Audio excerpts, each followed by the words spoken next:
À Moulins dans l'Allier, le Centre national du costume de scène fête ses 10 ans et pour l'occasion, le musée consacre une grande exposition aux costumes de scène des arts florissants. Depuis plus de 30 ans, le célèbre ensemble de musique baroque dirigé par William Christie accorde une place particulière à l'habillement dans ses spectacles. Bonjour Sophie Anastasio. Bonjour. Vous étiez à la présentation de l'événement et vous avez pu admirer les nombreuses étoffes exposées qui témoignent de la grande inventivité de l'ensemble.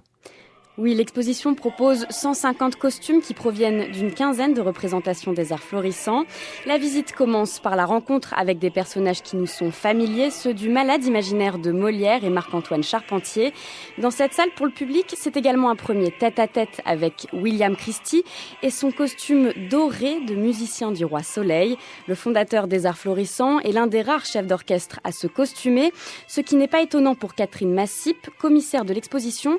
Elle explique l'importance du vêtement dans les spectacles. C'est pas toujours facile de raconter ces opéras, pas toujours facile de raconter par exemple les Boréades, mais si vous voyez que d'une part les gens qui suivent Apollon, c'est-à-dire le bien, sont en blanc, et que ceux qui suivent Borée, c'est-à-dire qui sont un peu moins bien, sont en gris ou en noir, vous avez déjà compris beaucoup de ce qui se passe sur scène.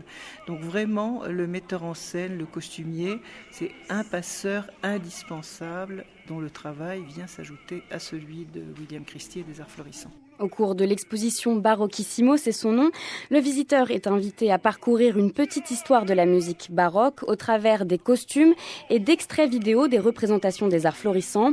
On peut ainsi admirer la richesse du répertoire que ces musiciens défendent, l'Italie de Monteverdi, la France de Lully et le très attendu Atis, mais aussi l'Angleterre et Purcell que William Christie affectionne particulièrement.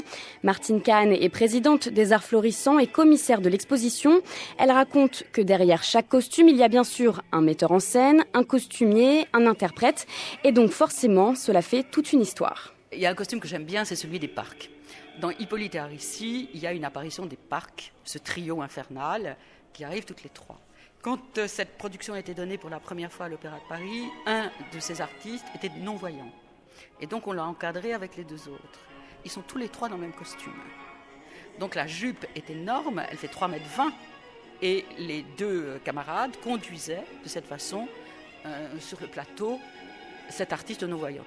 Et cette exposition, Sophia, est un hommage rendu au travail de William Christie. Oui, elle témoigne de la grande admiration et de l'amitié que portent les deux commissaires à l'artiste avec qui elles ont toutes les deux travaillé.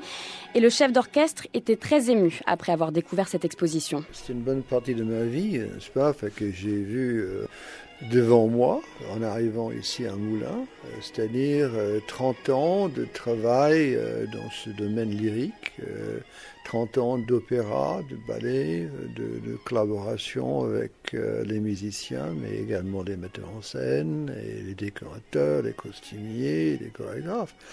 C'est comme la Madeleine de Proust.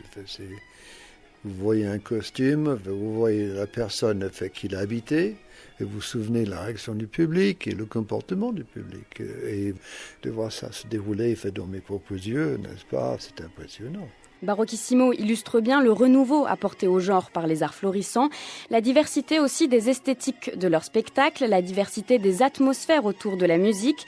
Et pendant la visite, les costumes d'époque, leur velours et leur tulle dessinés par Patrice Cochetier se mêlent à ceux résolument modernes de Christian Lacroix ou inspirés de ceux de Christian Dior. Et ça représente énormément de travail. Oui, alors Martine Kahn et Catherine Massip connaissent très bien le travail des arts florissants, mais il a fallu retrouver les costumes qui étaient parfois en très mauvais état pour ensuite les mettre en valeur, ce qui est notamment le travail des deux scénographes de l'exposition, Simon de Tovar et Alain Batifoulier. L'idée, effectivement, comme avec les arts florissants, c'est de faire en sorte qu'il y ait une proximité vraiment physique avec les costumes, qu'on va pouvoir presque les caresser et toucher leur matière. On travaille tout d'un coup dans le prolongement de comment exposer le théâtre, qui est un monde éphémère normalement et dont il ne reste peu de traces généralement. Mais c'est le plaisir de les magnifier et de bien les présenter au public pour montrer que c'était chaque fois le résultat d'un grand travail qui est pensé à partir d'une maquette dessinée avec des ateliers qui ont fabriqué, qui ont teint, qui ont brodé, qui ont cousu, repeint, enfin différentes techniques qui sont merveilleuses et que le centre préserve beaucoup. Et le point d'honneur de cette exposition, c'est la salle consacrée aux costumes des Indes galantes de Rameau. Ici, le ton est résolument baroque, extravagant avec des jeux de miroirs et des panneaux de couleurs. Le tout à la hauteur de la frénésie de l'opéra, selon Martine Kahn. Alors, Les Indes galantes, c'est une folie. L'œuvre elle-même est une folie qui ne doit absolument rien à la logique et doit tout au plaisir. Nous voulions absolument, dans cette salle, avoir la poule, la fameuse poule qui était la dinde, qui était sur le plateau de l'Opéra de Paris, toute dorée, magnifique, etc. La poule ne rentrait pas dans la salle parce que les portes n'étaient pas assez larges. C'était dramatique, on était très malheureuses, et avec la gentillesse qui est la leur, l'Opéra national de Paris et sa direction technique, pour nous consoler, nous ont prêté l'œuf. C'est quand même pas mal, on n'a pas eu la poule, mais on a eu l'œuf. L'exposition est donc à retrouver jusqu'au 18 septembre au Centre national du costume de scène, musée qui fête donc cette année ses 10 ans et qui organise pour fêter cet anniversaire d'autres événements comme un bal costumé le 14 juillet avec au préalable des cours de danse si jamais vous êtes intéressé. Merci ma petite poule.